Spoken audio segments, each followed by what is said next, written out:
दिल्ली के रहने वाली बरखा त्रेहन ने पुरुष आयोग की स्थापना की मांग की है। इस मांग को लेकर के वो अब तक 4 मुख्यमंत्रियों से मुलाकात कर चुकी है। उनकी सरकारों के सामने इस बात को रख चुकी है कि पुरुष भी प्रताड़ित हो रहे हैं। महिलाओं द्वारा उनके ऊपर झूठे प्रकरण दर्ज कराए जा रहे हैं, जिसकी वजह से उनका जीवन खराब होता जा रहा है। उन्होंने ये भी कहा है कि 498 यानी दहेज प्रताड़ना और बलात्कार जैसे गंभीर मामलों में पुरुष की सुनवाई हो ही नहीं रही है और यहाँ तक कि उनके परिवार वालों को भी सीधा जेल में डाल दिया जाता है। अब ज़रूरत इस बात की है कि अपराध में लिंग को आधार न माना जाए।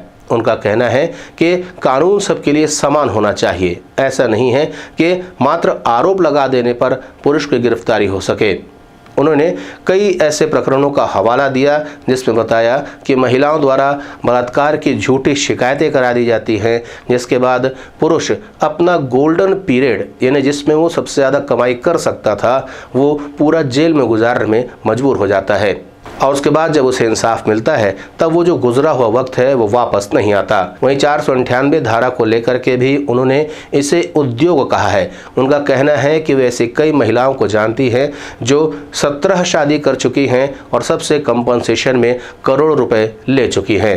उन्होंने मीडिया के लोगों से चर्चा करते हुए कहा कि इसी वजह से पुरुषों में आत्महत्या की जो दर है, जो पहले 2-1 हुआ करती थी, वह अब 3-1 हो गई है, जबकि महिलाओं की संख्या उतनी ही बनी हुई है। उन्होंने इसे एक पुख्ता प्रमाण के रूप में प्रस्तुत किया कि पुरुष अभी ज़्यादा प्रताड़ित हो रहे हैं। वहीं छत्तीसगढ़ के आंकड़ों को भी उन्होंने सामने रखते हुए इस पर चिंता जाहिर की है। 498 एक ऐसी धारा है जिसका बहुत मिसयूज होता है। सुप्रीम कोर्ट ने खुद कहा संज्ञान लेते हुए कि ये लीगल टेररिज्म है। ये इस तरीके से लीगल टेररिज्म है क्योंकि 90% जो हैं उससे भी ज़्यादा केसेस फर्जी होते हैं, जिसमें परिवार तहस नहस हो रहे हैं, सब कुछ टूट रहा है, डाइवोर्स रेट देश में बढ़ता जा रहा है, जो एक परिवार नामक संस्था है वो ख़त्म होती जा रही है। भारत विश्व में माना जाता था अपने परिवार को लेकर के, आज वो संस्था बिल्कुल ख़त्म होती जा रही है। लगातार मैं कई राज्यों में गई हूँ, पंजाब, हरियाणा, यूपी, महाराष्ट्र, अभी छत्तीसगढ़ आई हूँ। हमारा काम जो सबसे पहला मेरा उद्देश्य होता अवेयरनेस, लोगों के बीच में जागरूकता फैलाने। दूसरा उन्हें राइट्स के बारे में बताना मेल्स को कि आपके लिए कुछ भी नहीं है। सरकारों से गुहार लगाइए, मेरी इस मुहिम में जुड़िए, जिससे कि सरकार एक मेंस कमीशन बनाए, एक पुरुष मंत्रालय बनाए, जो कि मैंने एक रोल मॉडल बनाया है।